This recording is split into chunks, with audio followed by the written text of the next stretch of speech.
सवरिया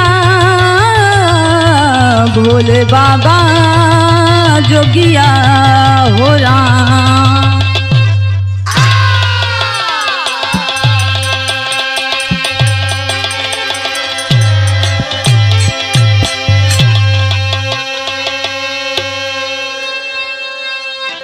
अच्छा बाबूजी, हम बिरहा गायिका सावित्री बागी एंड पार्टी की तरफ से आप सभी को एक स्वर में प्रणाम करती हूँ, स्वागत वंदन और अभिनंदन करती हूँ। आप लोगों के बीच में बाबू जैसे तमाम बिरहा सुनाई के मिला, हमारे हृदय सम्राट श्रोता बंधु आज प्रयाग गंगा स्टूडियो के माध्यम से आप लोगों के बीच में हमारे परम आदरणीय सम्मानित गुरुजी श्री राम गुलाब मौर्य जी और हमारे बड़े भैया आशीष भैया की देख रेख में आप लोगों के बीच में वीर रस का एक बिरहा लेकर आई हूँ। आशा नहीं पूर्ण विश्वास बा, जैसे प्यार दुलार हर बिरहे में मिलता है बाबू, ऐसे ही बिरहा में भी आप लोगन का प्यार दुलार और आशीर्वाद मिली। 4 लाइन भूमिका के अंदर कहना है मास्टर साहब।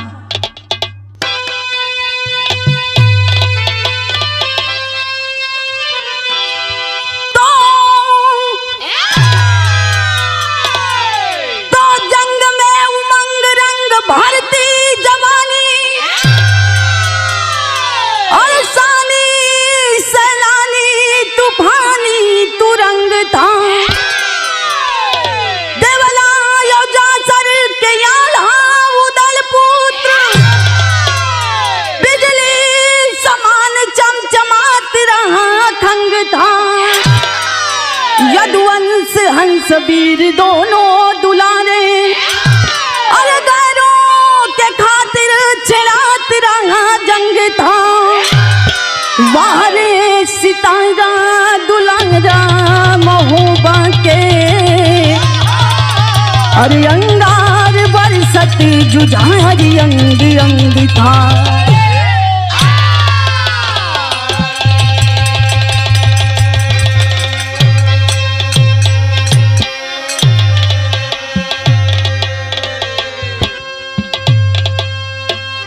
एक लाइन गजल के लाइन बा मास्टर साहब।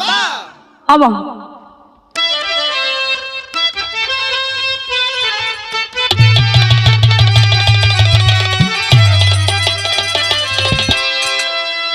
अरे काबे में तेरा जलवा, काशी में नजारा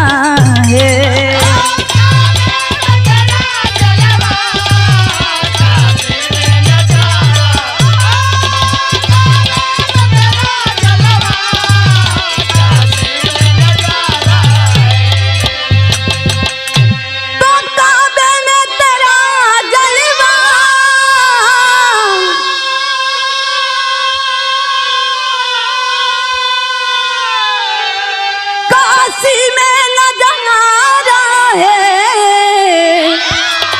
अरे हमें ये भी प्यारा है, हमें वो भी प्यारा है।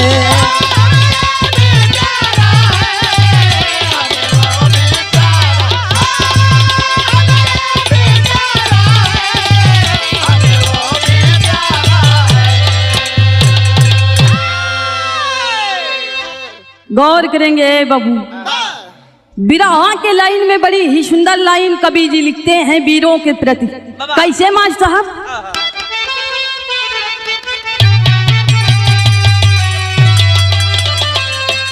अरे वसुधा भी दहल जाती रंग रंगी जवानों से,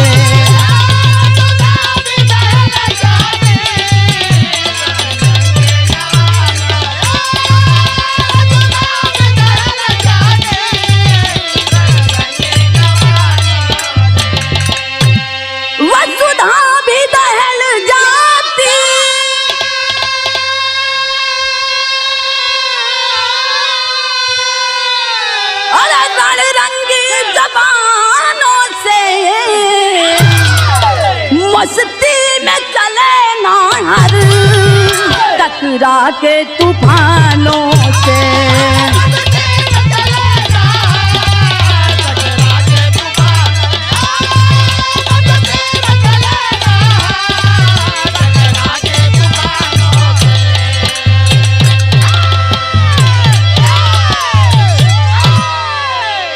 वसुधा भी दहल जाती रणरंगी जवानों से। अरे मस्ती में चले नहार टकरा के तूफानों से। ए बाबू कहानी कहाँ के बाद कैसन बात जौहरी के लाइन बा मास्टर साहब।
बाबू आप सब कहानी के पहले समझ लें।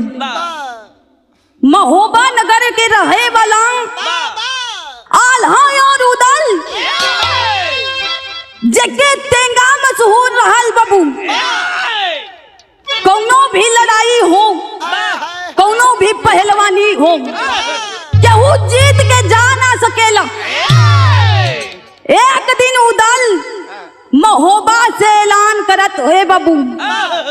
ऐलान करते करते काशी नगरी में पहुंचलन। काशी नगरी में जाके ऐलान कर दिए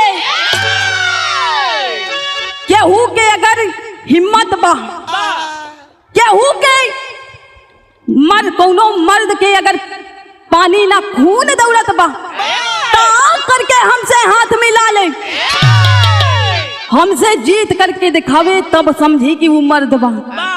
ए बाबू काशी नगरी में जब ऐलान कर दिए काशी की नगरी कांप गई। वहीं के रहे वाला विशंभर तिवारी जी। ए बाबू जेकर बिटवा के नाम देभा तिवारी बतायल गई। विशंभर तिवारी जी जब बतिया को सुन ले तो मनवा में सोच गई तब बड़ी बेइज्जती के बात बा। विशंभर तिवारी मुंह लटकायल बैठल हुए। ए बाबू तब ले देभा तिवारी के आगमन भइल बा। देभा तिवारी अपने बाबूजी से कहलन, ए बाबा कौन बात बा, आखिर में ऐसन कौन बात बा कि मुंह लटका के बैठल हुआ।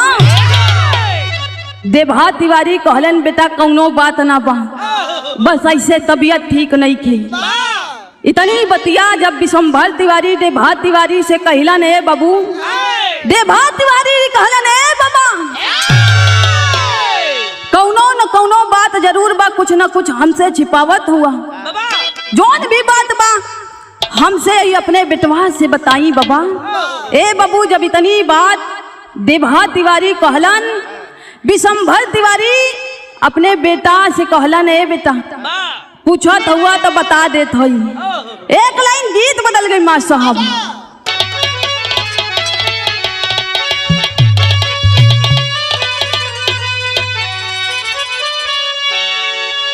अरे झूलनी पे उड़ली, झूलनी पे उड़ली, अरे जहाजिया उड़ा दम हमार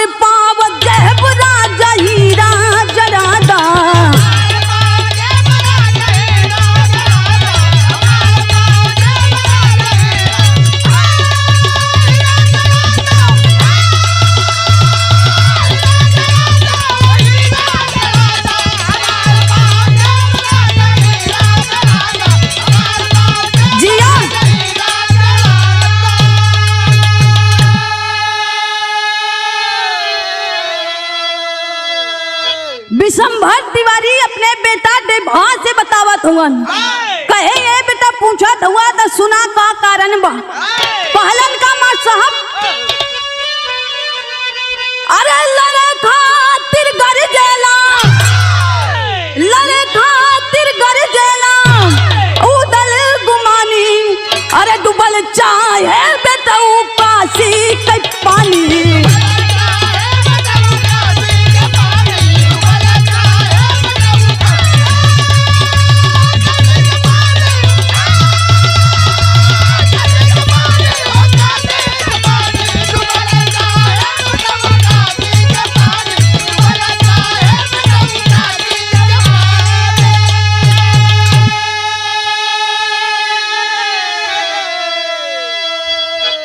कहन उदल ऐलान करत हुवन काशी नगरी में, जकरे तेंगा में पानी बा आ करके हमसे लड़ ले तो जानव की उम्र दो।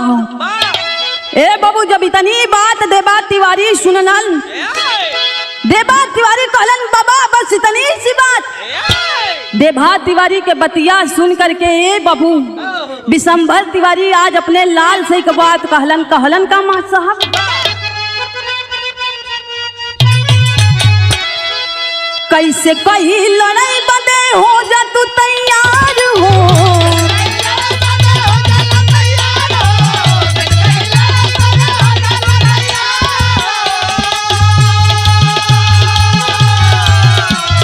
सात दिना से बात ही रहूं बीमार हो।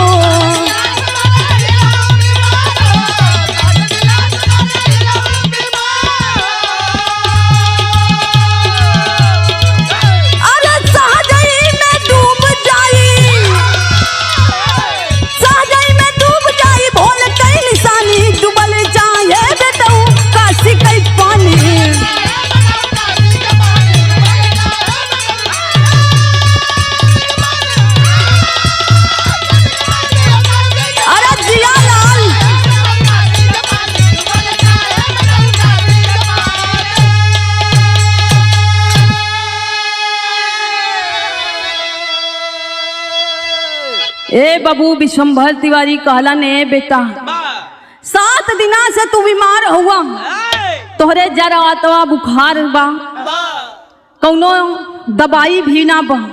ए बाबू तब के जमाना में दवाई ना रहल हूँ, तब के जमाना में लोग जड़ी बूटी घर से बनाई हुई दवा का उपयोग करें। बीमार हुआ आखिर में कैसे कह दी कि जाके लड़ाई लड़ा, और उदल की बात के मुंह तोड़ जवाब दा।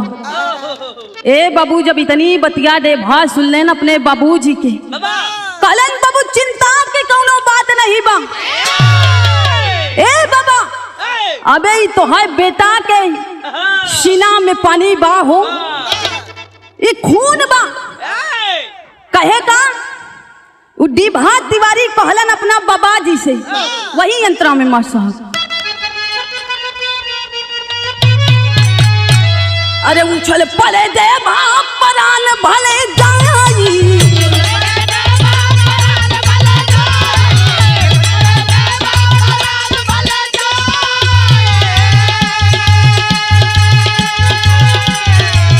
पानी बचाई है हमारी गंगा माई।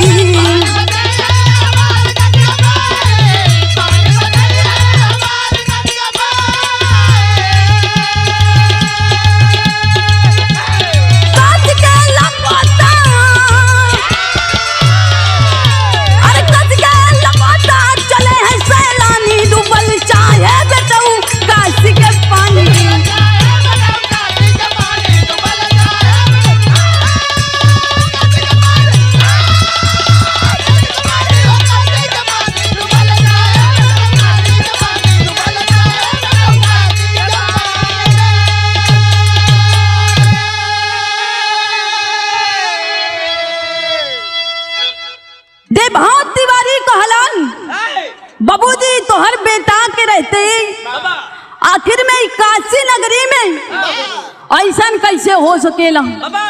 उछल पड़ा वीर बहादुर,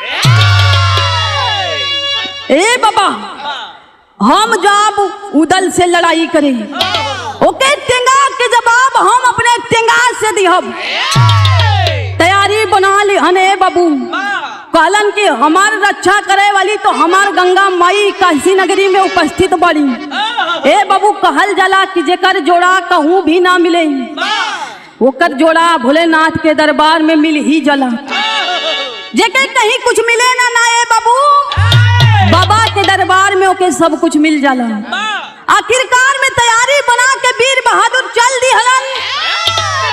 तब भोल का माट साहब एक लाइन गीत बदल गई।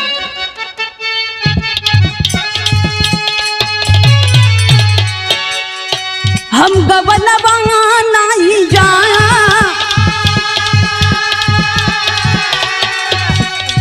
हम गवनवा नहीं जा पीछे पड़ल आहिर बेईमानवा। हम गवनवा नहीं जा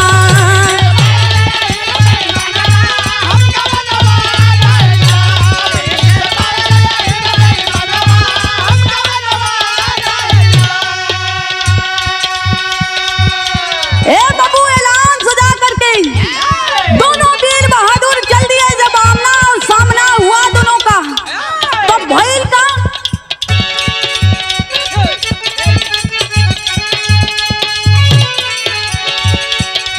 दोनों भिड़ले जवनवा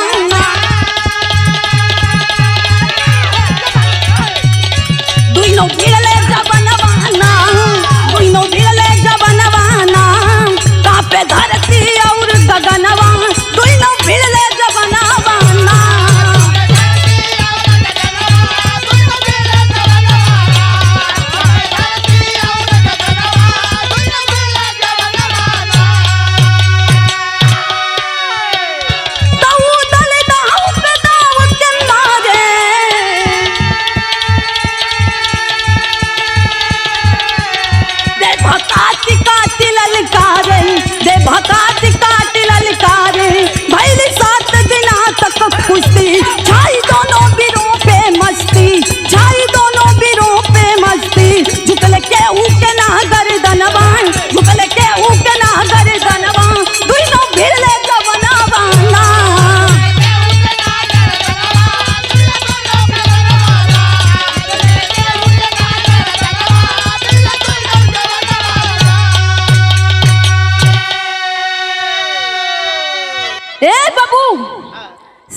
लड़ाई के कौनो निष्कर्ष ना निकलल। केहू ना हारत बा ना केहू जीतत बा। आखिर में उदल से रहाइश ना भई। उदल वीर एक बात दे भात तिवारी से कहलन। विदेशिया के लाइन बा मासा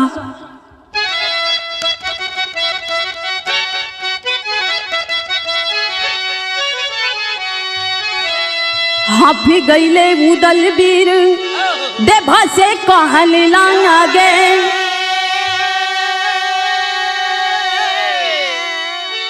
कौनी मतारी का तू हौआ सुगना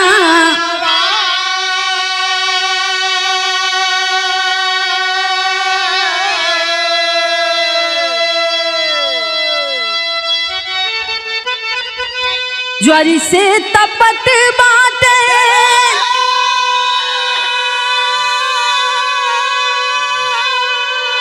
तोहरी शरीरिया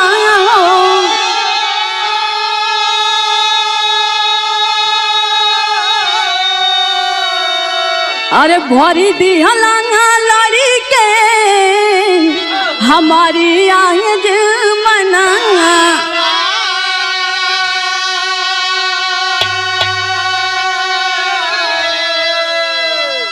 देभा कहलन घरी बनबा हमारो महो बाबा हो। देवला मतारी और जासर के ललनावा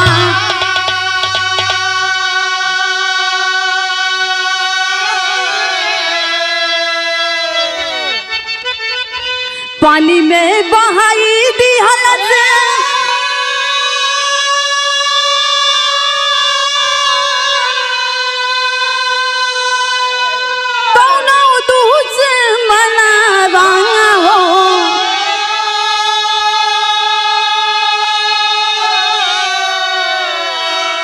अरे यह विषंभर तिवारी हमर कैलन पलनवा।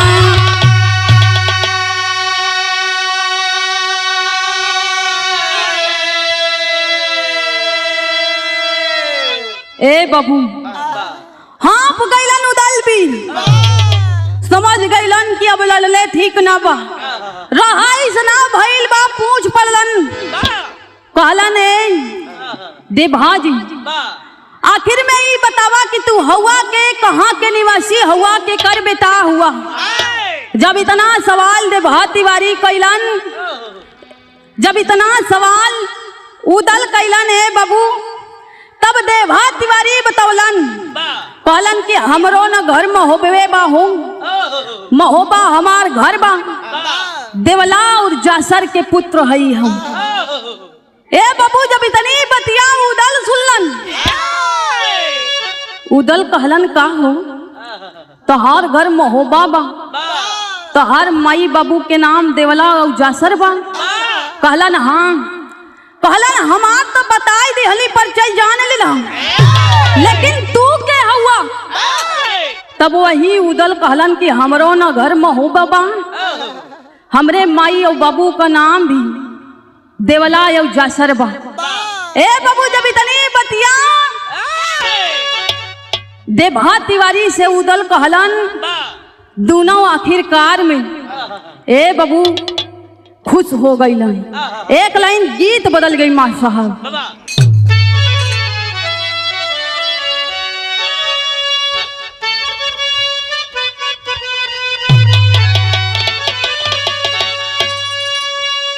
अरे सासु मारे तनवा ननदियों मारे तनवा कि तनवा आई हो मारे नाम, आई हो मारे नाम रे आगे कई बेटा तनवा आई हो मारे नाम।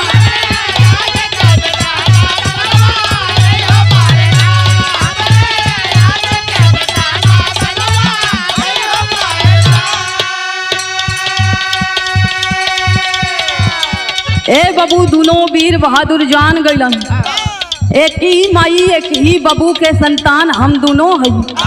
तो हम दोनों तो भाई भाई न भइली, दोनों कैलन का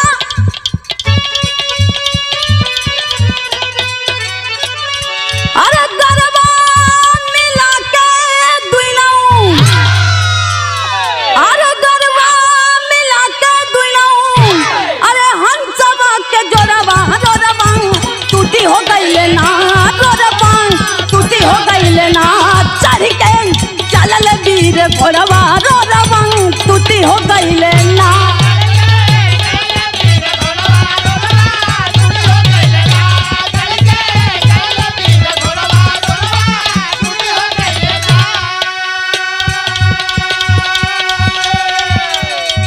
ए बाबू दुइनों बहादुर गले से मिल लेलन, गले लगाई ली हलन एक दूसरे का।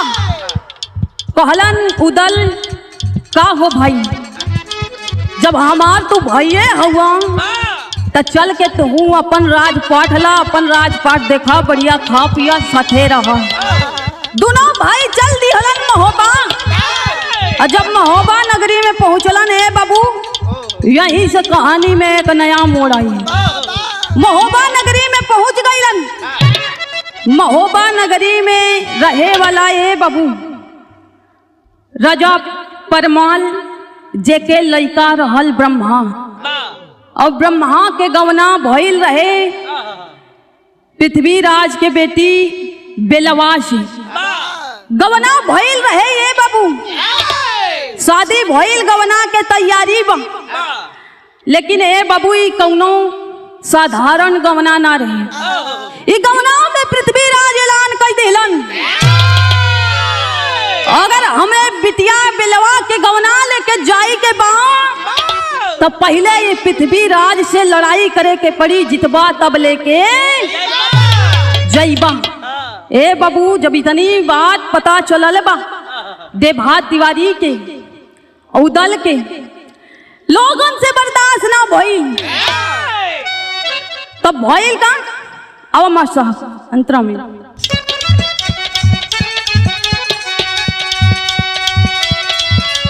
देखी पृथ्वीराज की थी बेलवा मयनवा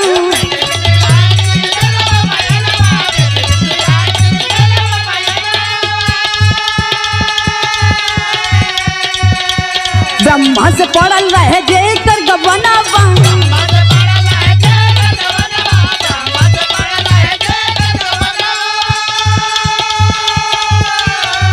लेकिन विदाइया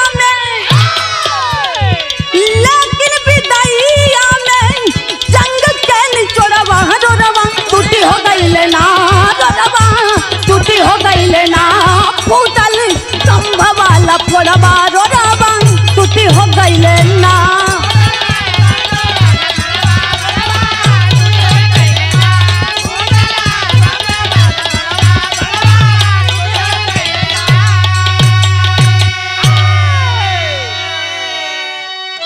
ए बाबू ई साधारण गौना ना रहे।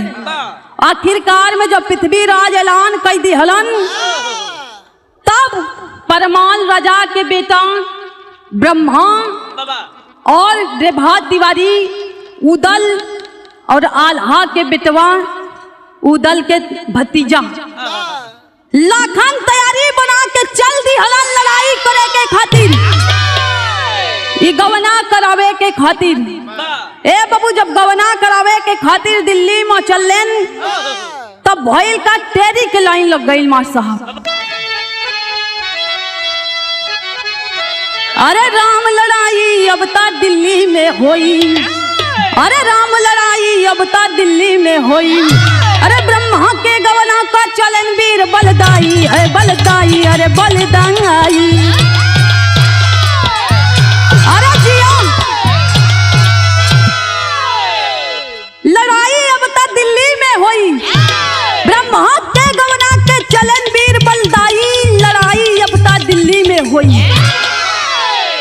ए बाबू ब्रह्मा के साथे उदल रेभात तिवारी और आल्हा के बिटवा लाखन चल दी हलन ब्रह्मा के गवना करावे।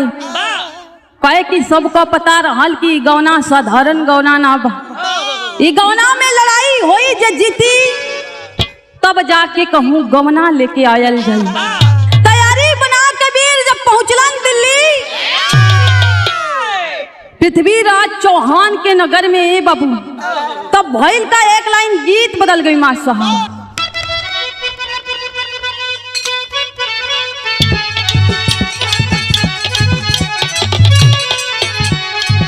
निबिया की डारी माई डाली के झुलुआ हो के झूली हो झूली ना, हो के झूली हो झूली ना, मैया मोरी गावेली गीतिया हो के झूली हो झूली ना।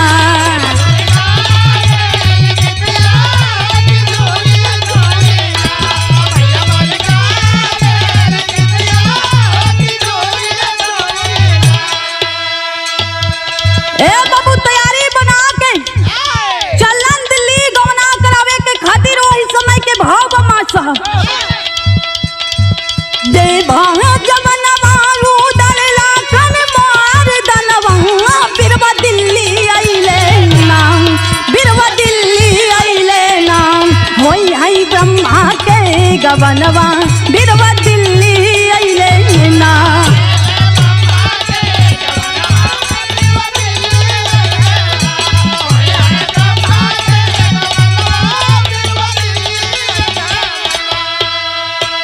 मर्दनी के देख की थारी थारी का पहला चौहानवा बिरवा दिल्ली आइले ना, बिरवा दिल्ली आइले ना, घूसल बा भीतरी मनवा बिरवा दिल्ली आइले ना।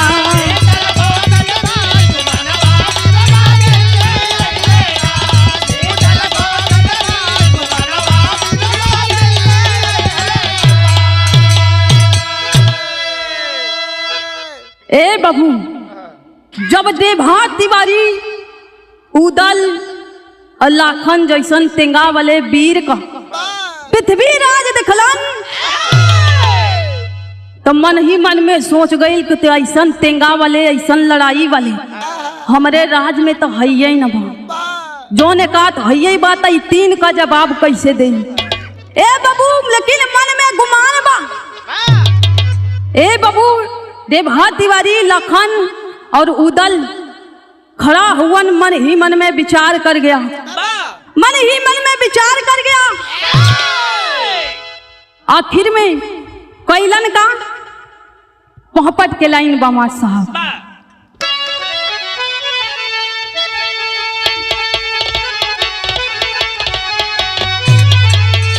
अरे धोखा भारी कैले बा चौहान सान ना तनिको बा, अरे धोखा भारी कैले बा चौहान सान ना तनिको बा, अरे बेलवा के भेजब हम हो तो बिहान सान ना तनिको बा।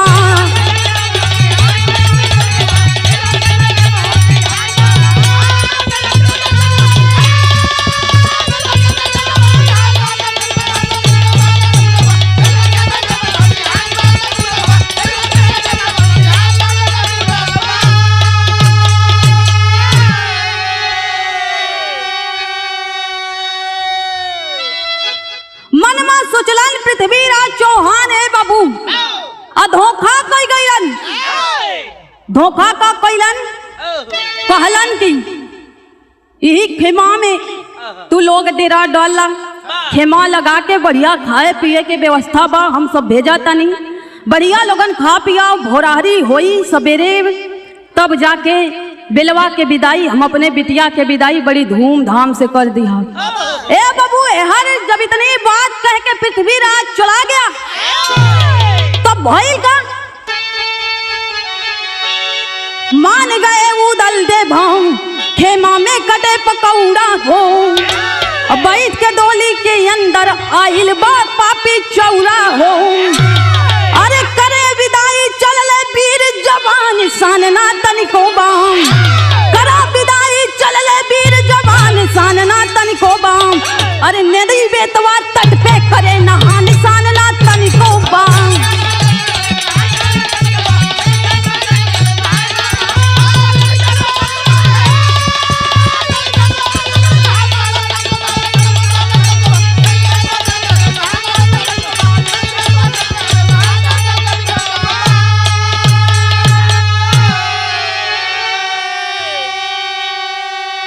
ए बाबू, पृथ्वीराज के कहे के अनुसार खेमा में जाके उदल देभा तिवारी और लाखन ब्रह्मा राजा परमाल के लड़का सब साथे जाके बढ़िया नाश्ता पानी के व्यवस्था भइल, पानी पिंगल भइल, खाना पीना भइल, रात बीत गई।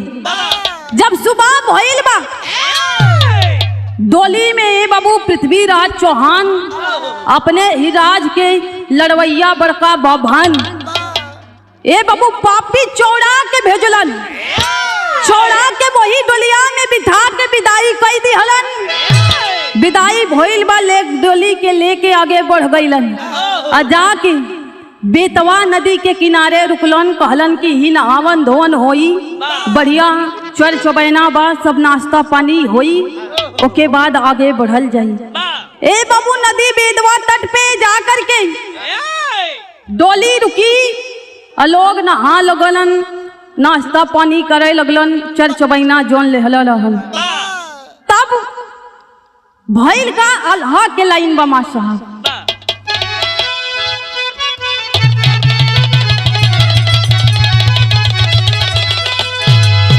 अरे सब लोग लगल नहाए वही तिरवाम, अरे डोलिया में दुल्हन रोवेला फुफकाया,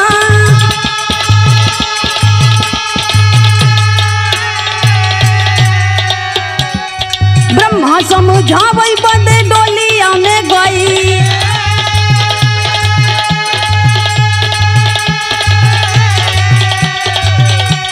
भोंक दिया पप्पी छतिया में तलवा,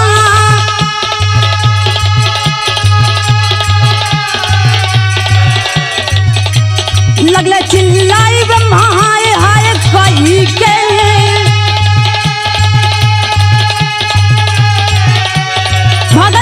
पापी चौड़ा तहिया बद का लिहले दौड़ाइयों के महो भी जवानावा पहुंचा बचौड़ा पापी दिल्ली दरबार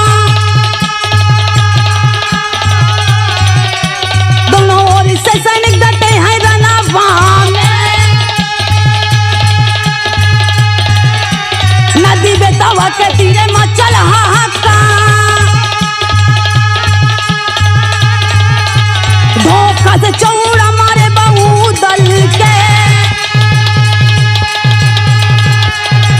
लाखन जवनवा गईले स्वर्ग सीधा दे भत्ती बारी देख भाई के मरनावा नदिया में डूब दिहले जिंदगी बिसा बेला गुजरिया आईली बतही तिरावा ब्रह्मा सजनवा के कैले दिया दान ब्रह्मा कैले धोखा भारी कैलू ए गुजरिया भाई बाप भोरा वाले बड़े गद्दा बालूपति बता नारी यादी दुनिया में ना हर भाई के लावा मुड़ी हो उता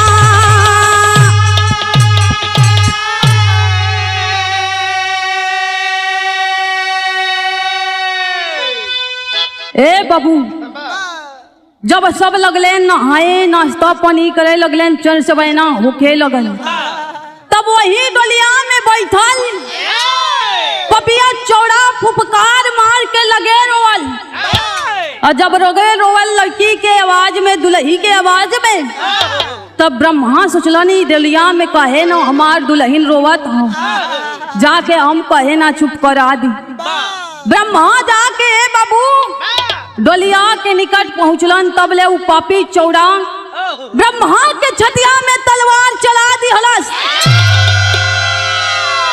हाय हाय कह करके बाबू ब्रह्मा वही जमीनिया पर गिर पड़लन तब ले उदल दौड़ पड़लन कि आखिर ब्रह्मा के भइल का जब उदल दौड़ पड़लन डोली की ओरिया ये बाबू तब ले उ पापी चौड़ा निकल के भगे लगल दिल्ली के दरबार की ओर भागने लगा पीछा कर लिए मोहबी जवान ए बाबू आगे आगे पापी चौड़ा भगा था और पीछे पीछे ए बाबू डेभा तिवारी अल्लाखन उदल भगत हूँ तमाम सेना इकट्ठा हो गई योजना पहले से ही बनी थी वो दिल्ली दरबार में आखिरकार में उदल भी मारल गईलन उदल के भतीजा लाखन भी मारल गईलन है बाबू देभा तिवारी से ही देखल ना गई देभा तिवारी जाके नदिया में कूद के ए बाबू अपन प्राण त्याग दिहलन अपन प्राण त्याग दिहलन पता चलल बा ब्रह्मा के मेहरारू बेलवा के ई बात तब ए बाबू बेलवा आंखें में आंसू ले करके अपने सैया जी से मिले उ नदी के तीरे बेतवा नदी के किनारे आइल बा मुड़वा की तरफ खड़ी बाए बाबू जब बेलवा के देखलन ब्रह्मा तब वहीं ब्रह्मा कहलन कि तू पतिव्रता ना बाड़ू तू हमार मेहरारू जरूर हो लेकिन पतिव्रता ना हो हमरे साथे इतना बड़ा धोखा तोहार भाई नहार और तोहार बाप कैलन तू कैसे पतिव्रता हो सकेली ए बाबू जब इतनी बात बेलवा सुन ले बा बेलवा कहे ए सैया हम पतिव्रता नारी है सैया हमरा पे विश्वास कराई धोखा में हम शामिल ना रहलू जब इतनी बात ए बाबू रोई के आज बेलवा उन ब्रह्मा से कहता तब वही ब्रह्मा बेलवा से एक बात कहलन खरी के लाइन लग गई माँ साहब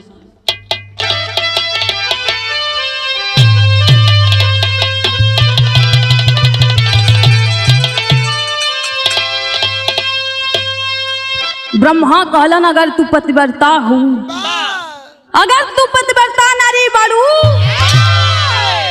तो हर प्रेम सच्चा बात जाके अपने भाई नाहर के गर्दन उतार के ले आके हमके दे दा, तब हम मानब कि तू पतिव्रता नारी हो। अपने सैया जी के इतनी बात सुन करके बाबू अखिया में आंसू ले करके बेलवा अपने घरवा पे चलल, अपने दरबार में चलल। तब वही का मार साहब कैलीन का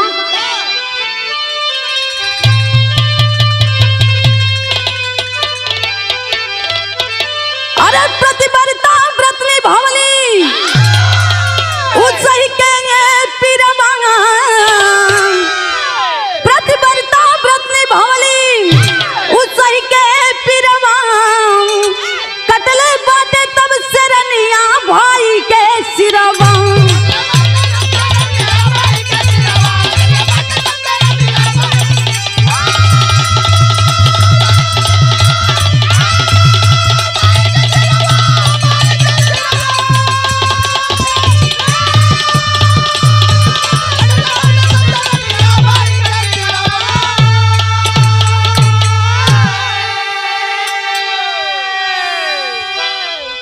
ब्रह्मा को सौंप दिया मूड़ी ला कर नारी, अब बेलवा के चूम गईले स्वर्गवासी धारी। आल्हा साधु बैले जाके मैहर में बीरवा, आल्हा साधु बैले जाके मैहर में बीरवा, कतले बाटे तब शरनिया भाई के सिरवा।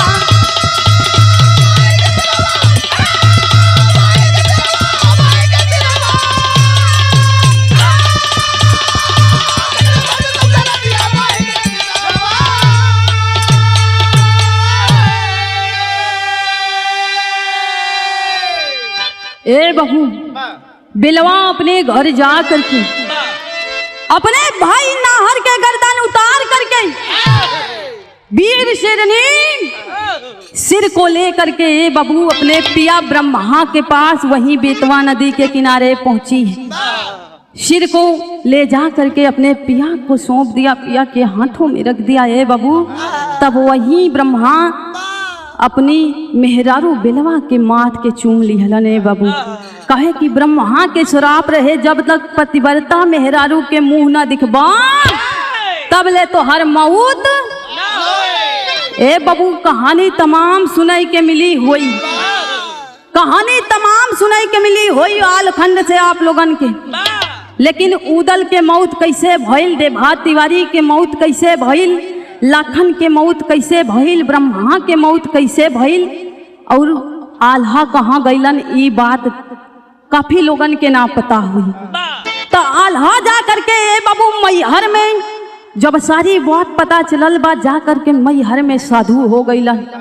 लोग आज भी कहेलन कि आल्हा मैहर में माई के सबसे पहले भोरारी में पूजा करेलन, सबसे पहले पूजा वो ही करेलन। ए बाबू तो आल्हा जाके साधु हो गईलन, ही से हमार कहानी समाप्त भइल। अंतिम लाइन में कहना बाबा साहब, स्वर्ग गए हैदर हफीज गए राजा राम आधा,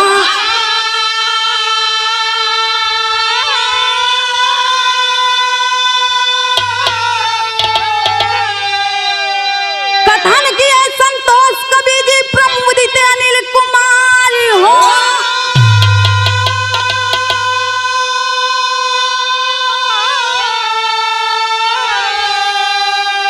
राम लड़ाई अब तक दिल्ली में होई, अरे राम लड़ाई अब तक दिल्ली में होई, सावित्री राम गुलाब संग रहा शारदा माई हो।